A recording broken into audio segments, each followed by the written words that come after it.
रीति, नीति, प्रीति कहाँ हो? चलो अब खाना खा लो। अभी आते हैं माँ। वंदना की आवाज लगाते ही उसकी तीनों बेटियां रीति, नीति और प्रीति अपने घर की तरफ बढ़ती हैं। रीति हमेशा बीच में चलती थी और उसके दोनों तरफ कंधे पकड़कर नीति और प्रीति चला करती थी। दरअसल प्रीति और नीति देख नहीं सकती थी और रीति देख तो सकती थी, पर वो पैरों से लाचार थी। तो रीति बैसाखी के सहारे थी और नीति और प्रीति रीति के सहारे। कितनी बार कहा है ज्यादा दूर मत जाया करो। रीति दीदी थी ना हमारे साथ। अरे कब तक तुम तीनों साथ रह पाओगी? एक दिन तो तुम तीनों को अपने अपने घर जाना ही होगा। फिर क्या करोगी बोलो? तो फिर हम शादी ही नहीं करेंगी। रीति दीदी का कंधा पकड़कर ऐसे ही चलती रहेंगी हमेशा। वंदना का कोई बेटा नहीं था, बस तीनों बेटियां थीं और वो भी अपाहिज।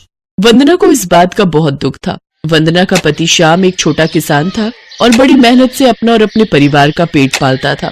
फिर एक दिन, रीति कहाँ हो? माँ मैं रोटी बना रही हूँ। अरे सारा दिन तू ही काम करती रहती है, अपनी दोनों बहनों को भी तो कुछ सिखा। माँ मैं हूँ ना, और वैसे भी वो दोनों कैसे करेंगी? ऐसा नहीं है मेरी बच्ची, जब तू अपने घर चली जाएगी तो इन्हें भी तो ससुराल जाना पड़ेगा। फिर कैसे काम चलेगा? अंधे भी तो अपने हिसाब से काम करते हैं ना। और हम कोई अमीर घर से तो है नहीं कि काम नौकर चाकर करेंगे। पर माँ वो कैसे कर पाएंगी? आप खुद ही सोचो ना कि अगर आप देख ना पाओ तो आप कैसे पता करोगी कि कौन सी शक्कर है और कौन सा नमक? कैसे पता करोगी कि कौन सी मूली है और कौन सी गाजर? माँ मैं तो कहती हूँ कि आप मेरी शादी ही मत करो। मैं कमाऊंगी और सबका ख्याल रखूंगी हमेशा। रीति की बात सुनकर वंदना की आंखों में आंसू आ गए। ये बात नीति और प्रीति ने भी सुन ली और वो दोनों भी चुपके चुपके रोने लगी। फिर उसी शाम, माँ पिताजी मैंने सोच लिया है, हम तीनों बहनें या तो शादी ही नहीं करेंगी या फिर हमारी शादी ऐसे घर में करना जहाँ 3 भाई हो। बाकी हमें कुछ नहीं चाहिए, ना अमीर घर और ना ही कोई बहुत सुंदर लड़के। बस हमें अलग मत करना पिताजी, क्योंकि मेरे बिना इनका और इनके बिना मेरा गुजारा ही नहीं है। रीति की वो बात श्याम और वंदना को लग गई और फिर एक दिन श्याम भागा भागा घर आया। अरे सुनती हो, एक खुशखबरी लाया हूँ। क्या है जी, जल्दी बताओ।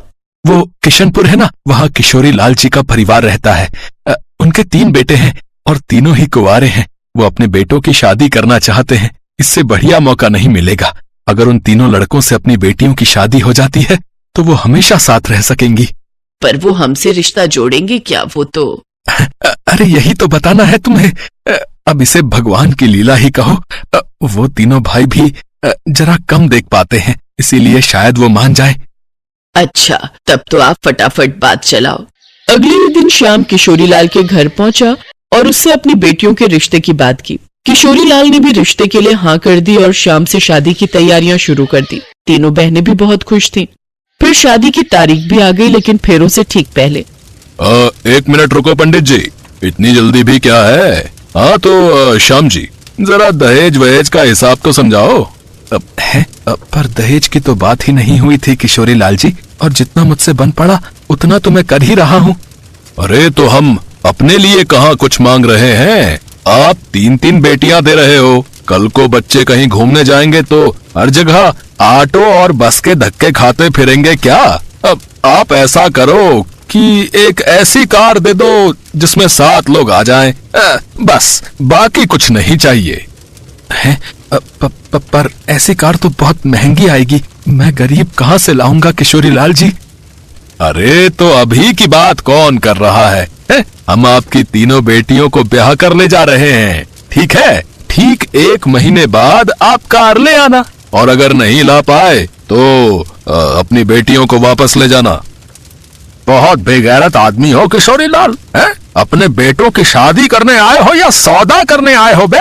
मुखिया तुम चुप करो। अगर इतना ही प्यार आ रहा है ना इन लंगड़ी और अंधी बेटियों पर, तो तुम ही ले जाओ इन्हें अपने घर बहू बनाकर। करा देता, पर मेरा एक ही बेटा है, और अगर 3 होते ना तो तुम्हारे सामने इनसे शादी कराता और तुम्हें जूते मारकर बाहर निकाल देता इस गांव से, जूते मारकर। हाँ, तो हम जा रहे हैं। अब ढूंढ लेना ऐसा घर इन लंगड़ी और अंधियों के लिए, जहाँ बिना दहेज के तीनों की शादी हो जाए। हम भी देखते हैं। विमल बेटा इधर आ।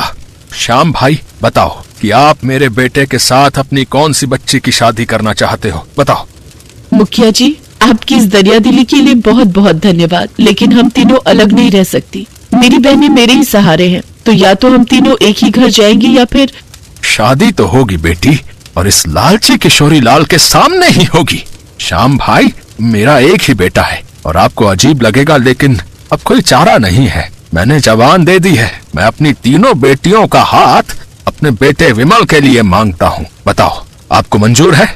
मुखिया की बात सुनकर वहाँ हर आदमी हैरान था, पर तभी रीति के कंधे पकड़कर नीति और प्रीति मुखिया के सामने खड़ी हो गईं और उनके पैर छुए। फिर उसी मंडप में तीनों बहनें हमेशा के लिए एक साथ हो गई और इस तरह तीनों बहनों ने अग्नि को साक्षी मानकर एक ही लड़के से शादी कर ली और वो लड़का बन गया 3 बहनों का एक पति।